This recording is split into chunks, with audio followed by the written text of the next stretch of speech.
બનાસકાંઠા જિલ્લામાં રહેવા માટે ધાનેરામાં જન આક્રોશ મહાસભા યોજાઈ। મફતલાલ પુરોહિતે જણાવેલ કે શંકરભાઈ ચૌધરીએ ધાનેરા તાલુકાને પાણી આપવા દીધું નથી। બનાસકાંઠાનું વિભાજન થતાં ધાનેરા તાલુકાને બનાસકાંઠા જિલ્લાની જગ્યાએ વાવ થરાદ જિલ્લામાં સમાવેશ કરવામાં આવતા લોકોએ વિરોધની શરૂઆત કરી હતી અને પ્રથમ ધાનેરાના પૂર્વ ધારાસભ્ય નાથાભાઈ પટેલ અને કોંગ્રેસના લોકોએ શરૂઆત કરતા ધીમે ધીમે મોટી સંખ્યામાં લોકો જોડાવા લાગ્યા હતા અને આજે મંગળવારે ધાનેરાના મામા બાપજી મંદિર ખાતે ધાનેરા ધારાસભ્ય માવજી દેસાઈ, પૂર્વ ધારાસભ્ય નાથાભાઈ પટેલ તેમજ પૂર્વ ધારાસભ્ય મફતલાલ પુરોહિતની આગેવાનીમાં જન આક્રોશ સભાનું આયોજન કરવામાં આવતા ગામડાઓમાંથી મોટી સંખ્યામાં લોકો ઉમટી પડ્યા હતા તેમજ ધાનેરાના વેપારીઓએ પણ પોતાના ધંધા રોજગાર બંધ રાખ્યા હતા। લોકોએ વાવ થરાદમાં ન જવાના સૂત્રોચ્ચાર પણ કર્યા હતા।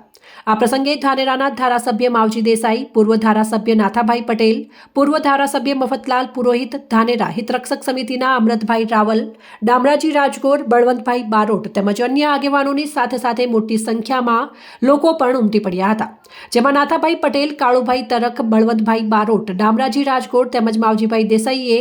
લોકોને સંબોધતા જણાવેલ કે આપણે તો બનાસકાંઠા જિલ્લામાં રહેવું છે,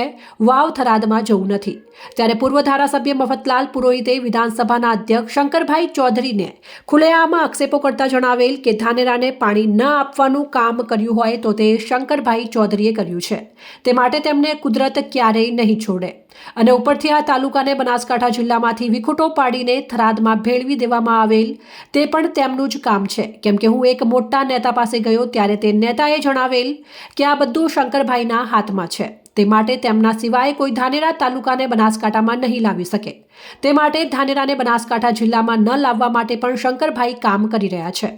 ધાનેરા હિતરક્ષક સમિતિના બેનર હેઠળ ધાનેરાને બનાસકાંઠા જિલ્લામાં રાખવા માટે વિરોધ કરવામાં આવી રહ્યો છે।